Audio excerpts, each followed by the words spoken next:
예수님은 죄와 구원을 자주 이름과 찾음, 죄와 구원을 이름과 찾음의 비유로 말씀하십니다. 누가복음 19장에선 자신의 사역을 구조작전, 응급 구조작전으로 요약했습니다. 예수님이 이 세상에 오신 것은 잃어버린 자를 찾아 구원하려 함입니다. 본문의 비유에는 잃어버려진 그 두 아들이 등장합니다. 한 명은 누구죠? 동생. 한 명은 동생이고 다른 한 명은 형입니다. 오늘 이 시간엔 형의 잃어버려진 상태를 깊이 살펴보려고 합니다. 현재 형은 잔뜩 화가 나 있습니다. 내뱉는 그 말 한마디 한마디에 원망이 뚝뚝 떨어집니다. 형 같은 태도를 품은 사람에겐 두 가지 징후, 낌새가 있습니다. 첫 번째 징후, 낌새는 삶이 자기 뜻대로 풀리지 않을 때 분노와 원한이 깊어지는 것입니다. 오늘날 많은 형들은 자신이 착하게 살면 삶이 행복해져야 한다 이렇게 믿습니다. 자신이 기준에 부합하려고 열심히 노력하면 된다고 생각합니다. 그러면 하나님이 자기에게 평탄한 길을 열어주셔야 한다, 그런 의무가 있다고 믿습니다. 비유 속 형 부류의 사람들은 자신의 선행에 보상이 따르기를 바랍니다. 보상이 없는 경우엔 혼란과 분노에 휩싸입니다. 만약 선행과 반듯한 삶을 공로로 이렇게 내세운다면 어떨까요? 그걸로 하나님께 행복한 삶을 얻어내려고 하는 겁니다. 역시 분노에 사로잡히게 될 것입니다. 왜요? 삶이란 결코 자신의 바람대로 원대로 이렇게 풀리지 않기 때문이죠. 자기는 늘 마땅히 받아야 할 목보다 덜 받는다고 느낄 겁니다. 남들의 삶이 더 잘 풀리는 모습을 보면 항상 이렇게 따질 것입니다.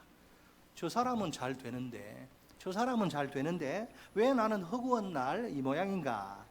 이렇게 열심히 사는데 말이야. 또한 이 형은 우월감에 찌들어 있습니다. 그는 자신의 도덕적 이력을 자랑하지요. 창녀들과 놀아난 동생보다는 자기가 월등히 더 낫다는 겁니다. 그의 경멸에 찬 말투를 보세요. 동생을 더는 동생으로 인정하지 않을 정도입니다. 우리 시대의 형들은 자기 정체성의 근거를 어디에 둘까요? 부지런한 노력, 도덕성, 소속된 엘리트 집단, 아주 뛰어난 지식 등에 두겠죠. 그런 요건을 갖추지 못한 사람들을 향해서 우월감이 난 당신들보다 나아, 이런 우월감이 들 수밖에 없습니다. 경쟁적 비교야말로 형들이 자신의 비중을, 중요성을 확인하는 주된 방식입니다. 스스로 의롭게 여기는 형은 동생을 절대로 용서할 수 없습니다. 집안의 위상을 실추시키고 가문의 먹칠을 하며 아버지의 재산을 날린 게 그 이유입니다. 동생이 창녀들과 놀아나는 동안 자기는 집에서 깨끗하게 살았다는 겁니다. 나라면 저렇게 악한 짓은 도저히 할 수 없어. 내가 화를 잘 못 참는 사람이라고 가정해 봅시다. 그런데 나처럼 직장에서 화를 잘 내는 사람을 만납니다. 그럴 때는 용서하기가 쉽습니다. 나도 전혀 나을 것 없는 사람인 걸 알기 때문이죠. 나 역시 똑같이 못했는데 어떻게 남을 비난할 수 있을까요? 그러나 형의 죄와 하나님을 향한 반감은 어떤가요? 겹겹의 그 수양과 도덕적 행동 밑에 꼭꼭 그게 숨어 있습니다. 그래서 그는 누구를 향해서든 당연히 우월감을 느낍니다. 거짓말하거나 바람을 피우거나 하나님께 기도하지 않는 사람을 보면 어떨까요? 그 사람을 깔보고 무시합니다. 그런 사람이 자기에게 손해를 끼치면 어떨까요? 피해자인 자기에게 권리가 있다고 주장하겠죠. 가해자를 향해 노발대발할 권리와 그 잘못을 두고두고 지적할 권리 말입니다. 그 근거는 흠잡을 데 없는 자신의 이력에 있습니다. 도덕적으로 깨끗하게 살아왔다는 거죠. 이번에는 형 같은 태도의 두 번째 징후, 느낌입니다. 29절을 보면 아버지의 사랑에 대해 확신이 없는 것입니다.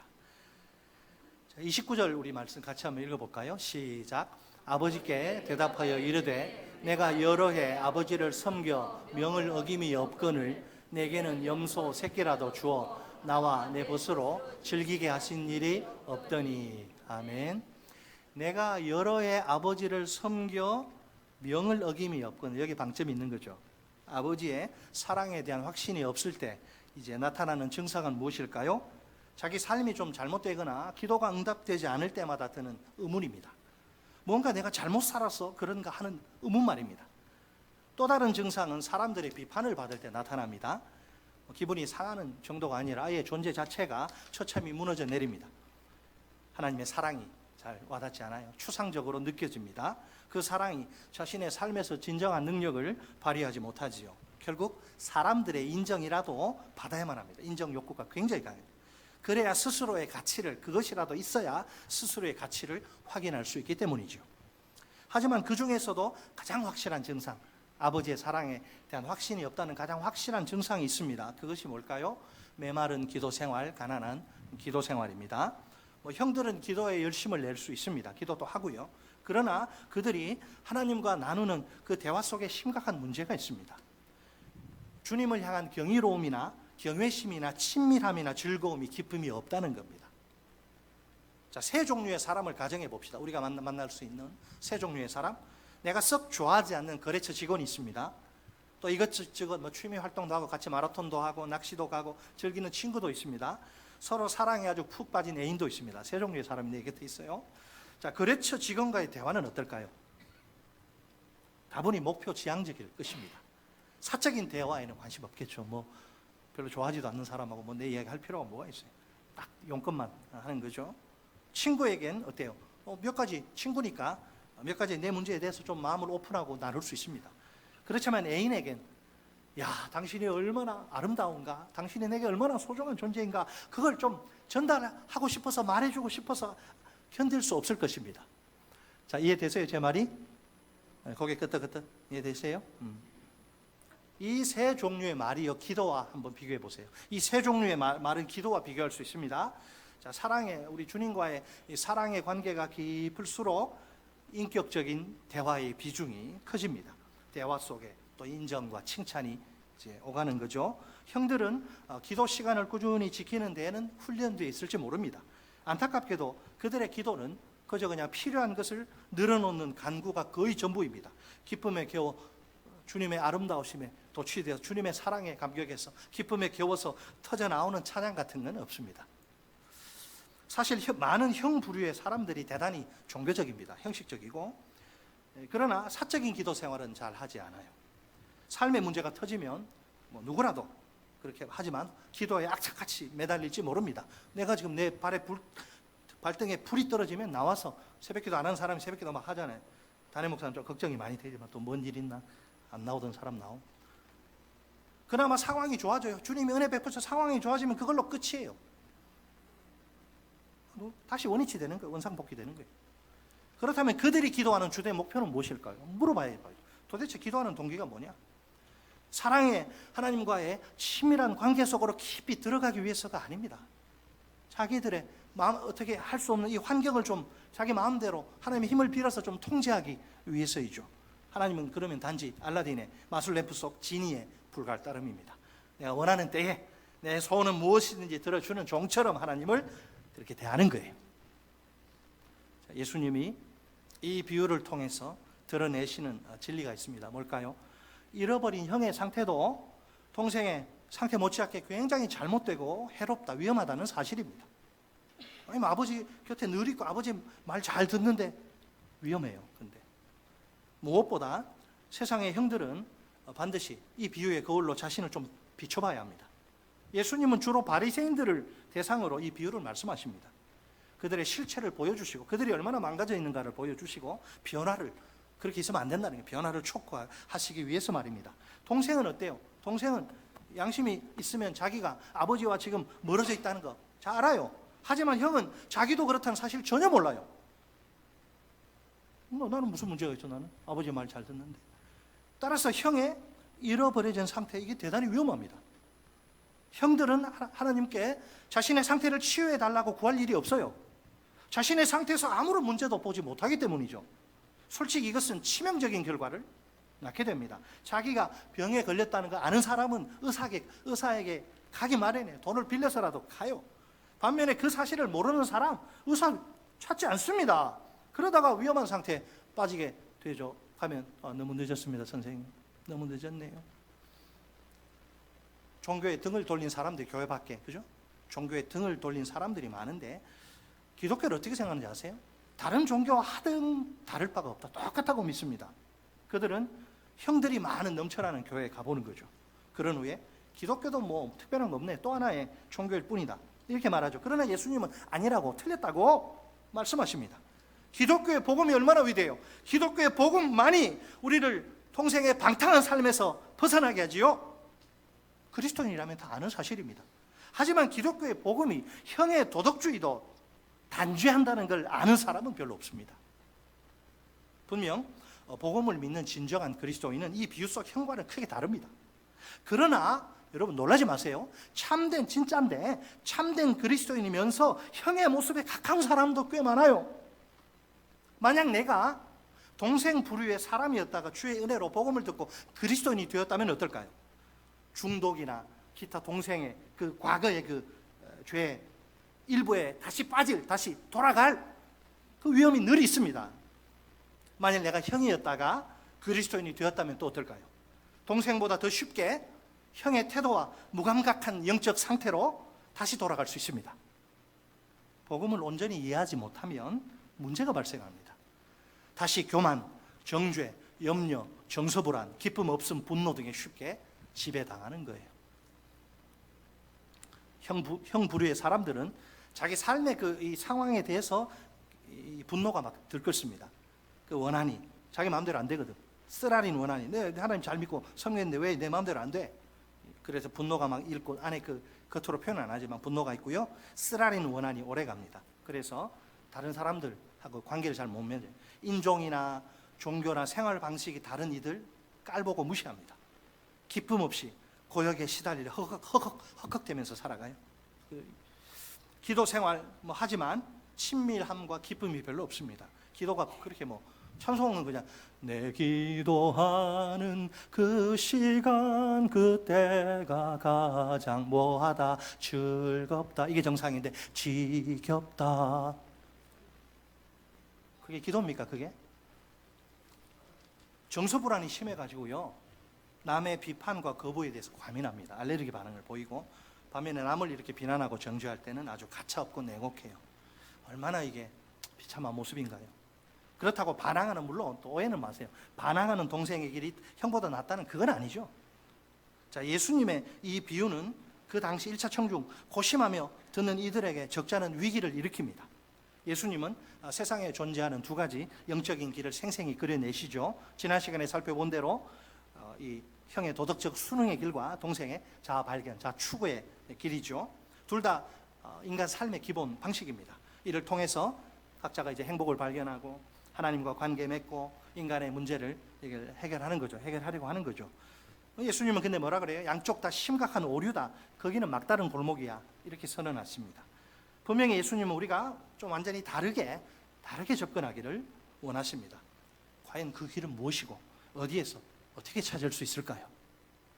무엇보다 우리는 예수님이 이 비유에 일부러 빼놓으신 한 인물, 그 인물을 이야기하는데 한 인물을 주목해야 합니다. 그분이 왜 빼놓으셨을까? 꼭 필요한데 이게 지금 뺐어요. 그 목적이 있습니다. 우리가 그 인물을 찾고 만나 결국 아버지 집으로 돌아오게 하시기 위해서입니다. 자, 동생 부류의 사람이든 아니면 형 부류의 사람이든 공통점이 하나 있습니다. 각자의 잃어버린 바 된 상태에서 속히 벗어나야 한다는 점입니다. 그러려면 우리에게 무엇이 필요할까요? 세 가지인데요. 첫 번째 필요한 것은 하나님의 주도적 사랑입니다. 따라서 하십니다. 첫째, 하나님의 주도적 사랑. 다 이게 성도의 견인, 견인돼서 가는 먼저 주님이 찾아오시지 않는 우리는 찾을 수도 없고 찾지도 않아요. 자, 아버지는 두 아들 모두에게 먼저 나가서 사랑을 표현합니다. 그들을 집안으로 기쁨의 잔치로 드리기 위해서죠. 아버지는 저만치 오고 있는 둘째 아들을 대문간에서 이렇게 기다린 게 아닙니다. 조급하게 서성대며 이렇게 막 중얼거리지도 않습니다. 저기 아들 녀석이 오는군, 대형사고 쳤으니 납작 엎드려 기어 들어와야지. 반대로 아버지는 그렇게 하지 않고 아들에게, 옛말에 우리 막 버선발로 나간다 그러잖아요. 아버지는 아들에게로 달려가서 막 사정없이 입을 맞추는데 말할 기회를 안 줘요. 입이고 어디고 막 다 뽀뽀를 하니까 죄를 자백하려고 하는데 자백할 그 틈조차 주지 않습니다. 회개가 이 아버지의 사랑을 불러일으킨 게 아니죠. 속으로는 몰라도 아버지한테 잘못했다고 말하지 않았어요. 회개가 이 아버지의 사랑을 불러일으킨 게 아닙니다. 오히려 거꾸로 아버지가 아낌없는 사랑을, 애정을 쏟아 주십니다. 그 덕분에 아들이 마음이 열리고 참회하기가 훨씬 더 쉬워집니다. 만약 아들한테 이 썩을 놈 막 이렇게 했으면 더 이렇게 위축되잖아요. 잘못한 사람 잘못하면 이게 위축돼요. 썩을 놈 이러면서 네가 사고 치고 말이야, 창녀하고 놀고 뭐 애비 재산 홀랑 남기고 난 노후에 너 어떡할래 임마, 이렇게 했으면, 그죠? 아버지는 분노와 원망을 품은 아들, 집구석에 있는데, 죄송합니다, 집구석에 아버지가 늘 있어요. 말 잘 듣습니다. 물 떠오르면 물 떠오고 다. 아버지는 근데 그 속에 분노와 원망을 품은 맏아들 어떻게 해요? 사랑으로 다독입니다. 너도 잔치에 들어오렴, 이렇게 권면하죠. 지금 예수님은 이 주 타깃이 누구냐? 이 말씀의 설교 타깃이 종교 지도자. 예수님은 종교 지도자들을 이제 상대 염두에 두시고 말씀하십니다. 놀란 게 뭔지 아세요? 이 사람들이 누구예요? 마침내 예수님을 로마 당국에 넘겨서 처형당하게 할 원수들입니다. 그런데도 비웃속 형이 받은 것은 매서운 정죄가 아닙니다. 독선적인 분노로부터 제발 돌이키라는 사랑에 눈물 흘린 진심의 당부입니다. 예수님은 자기를 죽이려는 적들을, 원수들을 사랑으로 타이르십니다. 그분은 바리새인을 대할 때 바리새인과 같지 않으십니다. 자칭 의인 앞에서 자기 의를 내세우지 않으시는 거죠. 우리도 이 예수님을 본받아야 합니다. 그분은 방탕하게 살아가는 개망나니 같은 그런 자유분방한 사람들만 사랑하시는 게 아니에요. 완고한 형식적인 종교적인 사람들도 똑같이 사랑하십니다. 하나님이 먼저, 주도적 사랑이라 그랬는데요, 하나님이 먼저 우리를 찾지 않으시면 큰일이에요. 그러면 우리는 결코 그분을 만날 수 없습니다. 사실상 우리는 구제불능이 되고 맙니다. 하지만 하나님이 우리를 찾으실 때 그 방식은 각기 다를 수 있습니다. 일률적이지 않아요. 이거 FM이 없습니다. 동생의 경우처럼 막 극적으로 와락 우리를 얼싸 안으실 때도 있습니다. 그러면 하나님의 사랑이 좀 생생히 느껴지겠죠. 그런가 하면 우리가 계속 이러고 오만과 불평으로 등을 돌리고 있을 수도 있죠. 그때에도 형의 경우처럼 하나님은 차분히 끈기 있게 인내하시면서 참으시면서 우리를 설득하십니다. 자, 이 비유에서 우리가 배워야 할 게 또 있습니다. 첫째는 이 필요한 게 뭐라 그러죠? 아버지의 주도적 사랑. 두 번째는요, 우리에게 필요한 것은 복음에 합당한 더 깊은 회개입니다. 따라서 하십니다. 둘째, 복음에 합당한 더 깊은 회개. 회개가 참 자, 우리의 회개는 그냥 개별적으로 내가 어제 누구 약속 안 지키고 고의로 하고 거짓말하고 이런 개별적인 죄 있잖아요. 그 개별적인 죄를 뉘우치는 정도로는 부족하다는 거죠. 그보다 훨씬 더 깊어야 합니다. 자, 집에 돌아올 때 둘째 아들이 어떤 결심을 하지요? 자신이 저지른 잘못을 하나하나 아버지께 말하면서 참회하려고 합니다. 흔히 우리가 생각하는 회개란 이런 것이죠. 하나님과의 관계를 바르게 하려면 죄의 목록을 꺼내서 항목별로 하나하나 그분께 사죄해야 한다. 용서를 빌어야 한다. 사죄는 용서 비는 거죠. 그 말이죠. 그래서 보통 그렇게 이제 회개를 생각합니다. 사실은 예수님이 말씀하시는 회개는 그것을 그건 기본이고 그것을 훌쩍 뛰어넘습니다. 그것을 훌쩍 뛰어넘죠. 맏아들의 상태 외에 죄의 목록 차원으로 보면 이게 맏아들의 문제를 다룰 수가 없습니다. 맏아들은 잃어버려진 채로 아버지의 사랑의 잔치 바깥에 있습니다. 그런데도 그가 저지른 잘못, 우리식으로 그러면 죄의 목록에 올릴 게 있어요? 없습니다. 올릴 게 뭐가 있어요? 그는 내가 아버지의 명을 어김이 없거늘 자신 있게 담대하게 말합니다. 아버지도 그 사실 인정해요. 말 잘 들었어요. 죄 우리식으로 이렇게 죄 쓸 거 없어요. 적어도 도덕 규범에 관한 한 그에게 흠이 없다는 거예요. 그렇다면 잃어버려진 상태이되 목록상에 이 죄를 이렇게 특별히 찾아낼 수 없는 사람 어떻게 구원받을까요? 자, 바리새인은요, 죄를 지으면 비참한 심정으로 막 회개합니다. 자신을 벌하거나 또 자기 연약함 때문에 비탄에 잠길 수도 있습니다. 놀랍게도 그게 끝나면 또 그냥 여전히 형으로 사는 거예요.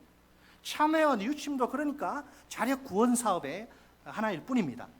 그의 회개는 깊이가 없어서 문제의 핵심에 도달하지 못합니다. 형을 여러분 잘 생각해 보세요. 형을 구원의 잔치에 들어가지 못하게 막는 게 뭐예요? 그것은 자신의 나쁜 행실에 대한 회개가 아니죠. 선한 행실에 대한 교만이에요. 선한 행실이 이 사람은 저주받을 거게 되는 거예요. 만약에 끝까지 버텨서 천국 못 가면. 막 나쁜 행실 아버지 말 안 듣고 막 엉망으로 살다가 막 첫째 동생처럼 회개하지 않아가지고 못 가는 게 아니에요. 구원의 잔치에. 너무 깨끗하게 착하게 살아가지고 거기다 교만이 완전 이빠이. 교만 충만해가지고 형의 문제는 스스로 어렵게 여기는 태도. 나는 아버지 말 잘 들었다. 물 떠라 그럴 때 내가 뭐 간장 떠준 적 없고. 도덕적 이력을 내세우는 겁니다. 그의 영적 문제는 지독한 정서불안. 그러니까 자기 정체성의 근거를, 여러분 하나님이 우리가 무슨 큰 업적을 남기고 이쁜 짓 막 해가지고 살아갑니까? 아니잖아요. 그런데 이 사람들은, 형은요, 정체성의 근거를 성취와 행위에 둔단 말이에요. 내가 얼마나 성취를 했느냐, 업적을 남겼느냐, 얼마나 좋은 행위를 많이 했느냐, 여기 두니까 이게 문제가 되는 거예요. 그러다 보니 항상 자기는 옳아. 그렇다면 그 옳다는 느낌을 끊임없이 떠받쳐야 해요. 그게 무너지면 자기 존재가 부정되니까. 그러면 다른 사람들을, 자기보다 못한 사람, 그렇지 않은 사람을 깎아내리고 흠잡아야 합니다. 역설적이지만 이거 정말 충격적이에요. 바리새인들과 하나님의 사이를 막는 주된 장벽은 그들의 죄가 아니라 저주받을 선행입니다. 적어도 그 사람에게는 선행이 저주받게 만듭니다. 그걸 교만하게 만들어서. 원래 누구든지 하나님을 만나려면 자신이 잘못한 일을 회개해야 하죠. 다 알죠, 우리가. 그러나 거기서 그냥 그친다면 여전히 형일 수 있습니다. 참된 그리스도인이 되려면 자기가 잘한 일들의 동기까지 회개해야 합니다. 무슨 말이에요 이게? 바리새인은 겉으로 드러난 죄만 회개하죠. 반면에 진정한 그리스도인은 자신의 의의 뿌리까지 회개합니다. 우리는 다른 모든 죄와 모든 의의 배후에 감춰진 뿌리 깊은 죄를 회개해야 합니다. 스스로 자신이 구주와 주인이 되려고 한 죄 말입니다. 하나님의 왕이시고 주인이신데 자기 인생 자기 마음대로 내가 주인이다, 마치 자기가 왕인 것처럼 하나님 제쳐두고, 하나님 또 선택적 또 그게 있어요. 요 영역은 하나님 좀 나 해주시고 요 영역은 좀 관심 끄세요. 내가 알아서 할 테니까. 이것은 여러분 모든 죄악과 착한 행실 양쪽 모두의 이면에 도사린 나쁜 갈망, 주님이 정죄하시는 갈망입니다. 자, 구원을 위해서 우리에게 필요한 것은 첫째, 아버지의 뭐라 그랬죠? 주도적인 사랑이죠. 따라서 하십니다. 아버지의 주도적인 사랑. 그리고 좀 전에 살펴본 복음에 합당한 어떤 회개? 더 깊은 회개, 의의 뿌리까지 회개하는, 착한 행동이든 나쁜 행동이든 그 배후에 있는 그 나쁜 갈망, 내가 주인 노릇하고 왕 노릇하려고 하는 이것까지도 회개해야 돼요. 하지만 이게 끝이 아닙니다. 구원의 즐거운 잔치에 들어가려면 아직 2%가 부족해요. 그래서 세 번째가 필요한 겁니다. 우리에게 필요한 것은 큰 희생의 용서입니다. 자, 따라서 하십니다. 셋째, 큰 희생의 용서. 자, 또 한번 합니다. 셋째, 용서. 희생의 용서. 큰 희생의 용서. 이 비유의 1막, 둘째 아들이 완전히 아버지 떠나가지고 막 창녀들과 뒹굴고 가산 다 날리고 온 그 1막에서, 그때는 아버지의 값없는 용서, 1막에서는 아버지의 값없는 용서를 보여주고, 이 탕자 돌아온 것 때문에 얼마나 우리가 감동을 받아요. 2막은 뭐냐면 그 용서가 그냥 된 게 아니라는 거예요. 그 용서에 큰 희생이 뒤따른다는 것을 깨우쳐 줍니다. 동생의 지위가 값없이 회복되잖아요. 이거는요, 형의 엄청난 희생 덕분이에요. 아버지가 둘째 아들을 그냥 용서할 수 없습니다. 누군가가 대가를 치러야 합니다. 형의 희생이 아니고는 아버지도 그를 도로 받아들일 수 없습니다. 다른 길은 전혀 없어요. 자, 아까 제가 뭐라 그랬어요? 이 비유에 우리 주님이 일부러 뺀 그 주요 인물이 한 사람이 있다 그랬죠. 진정한 형. 과연 진정한 형은 누구일까요? 어떤 대가라도 기꺼이 치르고 잃어버린 동생을 찾아서 구원할 자입니다. 그런데 예수님은 그런 형을 비유 속에 등장시키지 않으십니다. 참으로 가슴 아픈 상황이죠. 이 동생의 형은 오히려 바리새인 것 같습니다. 다행히 우리의 경우는 완전히 다릅니다. 예수님이 지금 자격 없는 형을, 이게 형입니까? 이게 자격 없는 형을 비유 속에 등장시키시지요. 왜? 진정한 형을, 그와는 완전히 정반대 진정한 형을 상상하고 동경하도록 우리를 이끄시기 위해서입니다. 우리에게 그런 형이 계십니다. 할렐루야. 누구죠? 그분은 우리를 찾으러 옆 나라로 가는 정도가 아닙니다. 저 높은 하늘에서 이 낮은 땅까지 몸소 오셔야 합니다. 치르셔야 할 대가는 그 뭐 금덩어리 뭐 이런 것도 아니고 한정된 인간의 금액 정도가 아닙니다. 자신의 목숨이라는 무한한 대가를, 값으로 매길 수 없는 무한한 대가를 기꺼이 치르십니다. 그렇게 하셔서라도 우리를 하나님의 집안에 들이셔야 합니다. 우리가 하나님 아버지께 진 죄의 빚이 그만큼 막대하기 때문입니다. 돈으로 이게 해결이 안 되는 이 죄의 빚의 무게. 내가 형이든 동생이든 우리는 다 아버지께 반항한 자들입니다. 아버지께 소외와 배척과 거부를 당해야 마땅합니다. 이 비유의 핵심이 뭐예요? 용서에는 항상 대가가, 희생이 따른다는 것입니다. 따라서 하십니다. 용서에는 항상 대가가, 희생이 따른다. 아멘. 누군가가 반드시, 내가 못하면 누군가가 반드시 값을, 대가를 치러야 합니다. 형이 큰 희생을 감수해야 합니다. 그렇지 않으면 동생이 다시 한 식구가 될 길은 아예 없습니다. 감사하게도 우리의 진정한 형은 십자가에서 우리 대신 우리의 빚을 전부 몽땅 완전히 갚아 주십니다. 거기서 그분의 옷과 존엄성이 무참히 벌거벗겨지십니다. 그 덕분에 우리는 자격 없는 존엄성과 영광의 신분을 던져볼 수 있습니다. 십자가에서 우리 주님이 잔인하게 버림받으십니다. 그 결과 우리는 하나님의 집의 은혜로 값없이 공짜로 받아들여질 수 있습니다. 십자가에서 예수님이 영원한 형벌의 잔을 남김없이 다 벌컥벌컥 들이키십니다. 그 덕분에 우리는 아버지의 기쁨의 잔을 함께 나눌 수 있습니다. 우리 모두에게 이 진정한 형의 희생이 절대적으로 필요합니다. 이 희생이 없다면 어떨까요? 하늘 아버지가 우리를 받아주실 다른 길, 방법은 없습니다. 나 같은 100% 완전한 구제불능의 죄인을 집으로 데려오기 위해서 치러진 대가를 보세요. 이 예수의 법의 피로 범벅이 된 그 대가 앞에서 내 가슴이 뭉클해져야 하며 십자가 앞에 설 때 이 법의 피, 나를 위해 법의 피로 이 대가에 법의 피가 철철 흘러넘치고 피로 범벅이 된 얼룩진 이 대가, 십자가 앞에서 가슴이 뭉클해져야 해요. 자, 바리새인과 예수님의 제자를 딱 비교할 때 가장 큰 차이가 무엇일까요? 마음속에 깊은 동기입니다.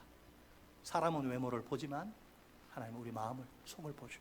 마음 깊은 거, 아무리 그게 좋은 일이라 해도 그 동기가 뭐냐? 마음 깊은 곳의 동기가 중요한 거예요. 바리새인들이 왜 착하게 삽니까? 하나님을 그렇게 해서 그걸 공로로 하나님을 조종하고 통제하려는 욕구 때문이에요. 그 욕구는 두려움에서 비롯됩니다. 그들은 하나님을 정말 신뢰하거나 참으로 사랑하지 않습니다. 종교 행위는 뭐 일주일에 막 금식 막 2번씩 하고 뭐 신뢰해서 사랑해서 하는 게 아닙니다. 그들에게 하나님은 자애로운, 무한히 인자하신 그런 사랑의 아빠가 아니에요. 깐깐하고 무서운, 좀 안 봤으면 좋은 상전입니다. 반면에 그리스도인은 누구예요? 우리는 누구예요? 뭔가 특별한 것을, 아빠의 사랑을 맛본 사람입니다. 그래서 하나님 아빠 쪽으로 마음이 이렇게 변합니다. 마침내 하늘 아빠를 사랑합니다. 그분 안에서 참된 안식을 누릴 수 있습니다. 솔직히 세상의 모든 힘과 권세를 소유하신 왕 중의 왕, 이 대한민국에 그것도 허리 잘린 이 남한의 대통령에도 권세가 막강하잖아요. 뭐 더 이상 이야기 안 하겠습니다. 제가 그 정도가 아니라 모든 열방의 통치자, 열국이요 통에 한 방울 물밖에 안 된대요. 하나님이 얼마나 크시면. 우리 주님이 모든 힘과 권세를 소유하신 왕 중의 왕 예수 그리스도가 아닌가요? 그분이 우리가 뭐라고, 우리 뭐 볼 거 있어요? 우리 뭐 볼 거 있어요? 우리를 우리 같은 죄인을 사랑하셔서 자신의 영광을 비우시고 종이 되세요. 광대무변한 자신의 본체를 내팽개치고 신의 목숨을 바치십니다. 우리의 죄값을, 그 방법이 아니면 이 죄값을 갚을 길이 없어서 우리의 죄값을 우리 대신 치르시기 위해서 말입니다. 그래야 아버지 집을 사신 다음에 우리에게 공짜로 분양권을 하나씩 나눠주시는 게, 이 아버지의 집이야말로 우리 마음이 안식할 수 있는 유일한 길입니다. 저 멀리 배는 나의 시온성. 아버지 집, 아버지 집. 저 멀리 배는 시온성. 그 아버지 집이, 여기는 뭐 집 한 칸 없어도 아버지 집, 분양한 집 한 칸씩 있습니다. 내가 하나님의 사랑을 깊이 깨달으면 속속들이 변화될 것입니다. 정도의 차이는 있겠지만 이토록 나를 사랑하시는 분인데 내 어찌 스스로를 바치고 싶지 않을까요? 주께서 내게 주신 은혜를 내가 무엇으로 보답할까? 내 헌신과 충성이 아무리 사람들이 칭찬하고 대단하다 해도 아빠의 사랑에 비하면 초라해서 아무것도 아니에요. 내 몸을 번제로 불살라 순교의 제물로 드려도 아버지의 사랑 그 용서 갚을 길이 없어요. 그런데 하나님께 이렇게 헌신하고 이런 아까워한다. 다시 생각해. 그 정말 예수의 십자가의 사랑을 아는가? 여러분 안 그러겠지만 오늘 우리는 양자택일의 기로라 그러죠. 양자택일의 갈림길에 서 있습니다. 한쪽은 동생처럼 하나님을 떠나서 마음의 욕심을 내가 왕노로 주인노로 하면 내 마음대로 사는 그런 길. 오늘날 많은 동생들이 있죠. 또 한쪽은 형처럼 그런 욕심을 좀 억압하고 도덕적 의무를 다하는 길. 하나님을 조종하고 통제하려고 하는. 자, 그러나 십자가에서 큰 희생과 대가를 치르신 예수님의 사랑 일을 바꿔놓습니다. 그분이 우리를 위해서 이루신 눈물 겹도록 아름다운 일을 맛보면 돼요. 그러면 그것이 우리 마음을 그분께로 확 이끌어버립니다. 이 피맺힌 처절한 아름다움은 우리의 두려움도 없애줍니다. 예수 그리스도는 온 우주의 주인이 아니신가요? 그분이 내 죄 때문에 나를 위해 나 대신에 십자가에서 그런 참혹한 일을 당하시다니요. 그만큼 그분은 나를 우리 한 사람 한 사람을 끔찍이도 사랑하십니다. 우리는 그 엄청난 사랑을 받을 만한 자격이나 가치가 전혀 없는 죄인들이 아닌가요? 구제불능의 100% 완전한 죄인들 말입니다. 이런 죄인들이 뭐 좋다고, 이런 죄인들을 구원하시려고 예수님이 자기 목숨을 기꺼이 버리신 거예요. 그렇다면 우리가 두려워할 게, 세상에서 두려워할 게 무엇이란 말인가요? 우리가 아름다운 주를 얼마나 깊이 체험하고 맛보느냐, 이게 결정적으로 중요합니다. 단순히 교회 나와서 일하고 직분 받는 거 그게 다가 아니에요. 그건 하나의 도구고 수단이지. 죽도록 직분 받아 일했는데 주님을 만나지 못하면 뭔 소용이 있어요, 그게. 우리가 주님을, 여러분 아름다운 우리 주님을, 우리 찬양 부를 텐데 아름다운 주님을 매일매일 뜨겁게 만나시기 바랍니다. 우리는 자신의 필요를 솔직히 인정해야 합니다. 지금 뭐가 필요해요, 여러분? 하나님이 딱 나타나셔서 너 뭐 필요한데 뭐 도와줄까? 자신의 필요를 솔직히 인정해야 합니다. 한 걸음 더 나아가 하늘 아빠의 품 안에서 믿음으로 안식해야 합니다. 하늘 아빠는 나를 위해서 사랑을 기꺼이 탕진하신, 헤프게 다 쏟아부으신 분이에요. 설교 제목이 뭐예요? 아빠 사랑을 탕진하시다. 자식은 아빠 재산을 탕진했는데, 인생을 탕진했는데 아빠는 사랑을 탕진하시다. 이거는 무모해 보일 정도 헤프게 베푸는 사랑이 하나님의 사랑. 따라서 하십니다. 무모하게 보일 정도로 헤프게 막 다 퍼주는 사랑. 그 아버지의 사랑을 우리가 받았습니다. 할렐루야. 내게 하나님 아빠의 주도적인 사랑이 필요합니다. 복음에 합당한 더 깊은 회개도 필요합니다. 큰 희생의 용서도 필요합니다. 우리의 진정한 형 예수 그리스도가 십자가에서 이루신 일을 경이롭게 바라봅시다. 그 십자가의 사랑을, 그 엄청난 희생의 용서를 풍성히 체험합시다. 그럴 때 동생이나 형의 이 절망적인 상태에서 벗어날 수 있습니다. 하늘 아버지의 온전한 자녀로서 행복한 삶의 축복을 누릴 수 있습니다. 이런 은혜가 우리 모두에게 풍성히 쏟아지기를 주님의 이름으로 축원합니다.